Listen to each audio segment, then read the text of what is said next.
মূর্তি পুজোর ইতিহাস। একটা সময় ছিল যখন পৃথিবীর সব মানুষ এক আল্লাহর ইবাদত করত। কোনো মূর্তি ছিল না, কোনো প্রতিমা ছিল না, শুধু এক স্রষ্টার উপাসনা। কিন্তু সময়ের সাথে মানুষ ভুলে গেল তাদের আসল উদ্দেশ্য। আজ জানব কিভাবে শুরু হলো মূর্তি পূজা আর কিভাবে শয়তান ধীরে ধীরে মানুষকে বিভ্রান্ত করল। সূচনা। হযরত আদম আলাইহিস সালামের সময় সবাই আল্লাহর একত্বে বিশ্বাস করত। তাদের মধ্যে কেউ মূর্তি তৈরি করত না, পূজাও করত না। পরে নূহ আলাইহিস সালামের যুগে কিছু নেক মানুষ ছিলেন, ওয়াদ, সুয়া, ইয়াগুস, ইয়াউক আর নাসর।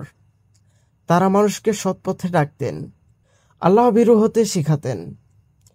যখন তারা মারা গেলেন, শয়তান মানুষের মনে কুমন্ত্রণা দিল, তাদের স্মৃতি রাখতে হলে তাদের মূর্তি বানাও। মানুষ বানালো, কিন্তু তখনও কেউ তা পূজা করল না, শুধু সম্মান দেখাতো, মনে রাখার জন্য। শয়তানের ধোঁকা। বহু বছর কেটে গেল, নতুন প্রজন্ম এলো যারা জানতই না কেন এই মূর্তিগুলো তৈরি করা হয়েছিল। শয়তান তখন আবার বলল, তোমাদের পূর্বপুরুষেরা এই মূর্তির বরকতে সুখে ছিল, তোমরাও যদি পূজা করো বরকত পাবে। এভাবেই শুরু হলো মানব ইতিহাসের প্রথম শিরক।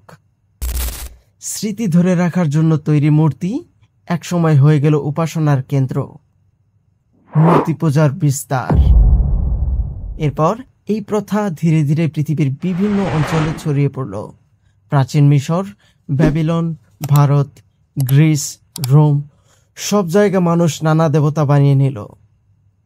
কেউ সূর্যকে দেবতা বানালো, কেউ আগুনকে, কেউ পাহাড়কে। প্রত্যেকে বলল আমাদের দেবতা শক্তিশালী।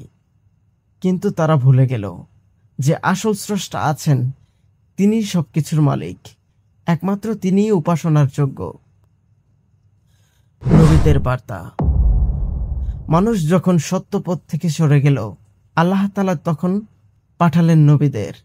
নূহ আলাইহিস সালাম, ইব্রাহিম আলাইহিস সালাম, মূসা আলাইহিস সালাম, ঈসা আলাইহিস সালাম এবং শেষ নবী মুহাম্মদ সাল্লাল্লাহু আলাইহি ওয়াসাল্লাম। সব নবীর বার্তা একটাই ছিল, আল্লাহ ছাড়া আর কোনো ইবাদতের যোগ্য নয়। ইব্রাহিম আলাইহিস সালাম নিজ হাতে মূর্তি ভেঙে প্রমাণ করেছিলেন, যে জিনিস নিজেকে রক্ষা করতে পারে না, সে কিভাবে কারোর উপকার করবে। শিক্ষা ও উপসংহার। আজও পৃথিবীতে অনেক জায়গায় মানুষ মূর্তির সামনে মাথা নত করে, কিন্তু ইসলাম আমাদের শেখায় মাথা নত করতে হলে সেটা হবে শুধু আল্লাহর সামনে। মূর্তি তৈরি হয় মানুষের হাতে, আর মানুষ একদিন মাটিতে মিশে যায়। তাহলে মাটির তৈরি জিনিসের কাছে মাথা নত করা কি ঠিক? চলো আমরা যেন সেই ভুল পথে না যাই, এক আল্লাহর ইবাদতেই জীবন কাটাই।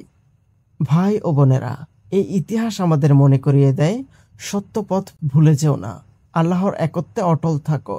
ভিডিওটি ভালো লেগে থাকলে লাইক করো, আর ইসলামিক জ্ঞান ভিত্তিক আরও ভিডিওর জন্য চ্যানেলটিকে সাবস্ক্রাইব করো। আল্লাহ হাফেজ।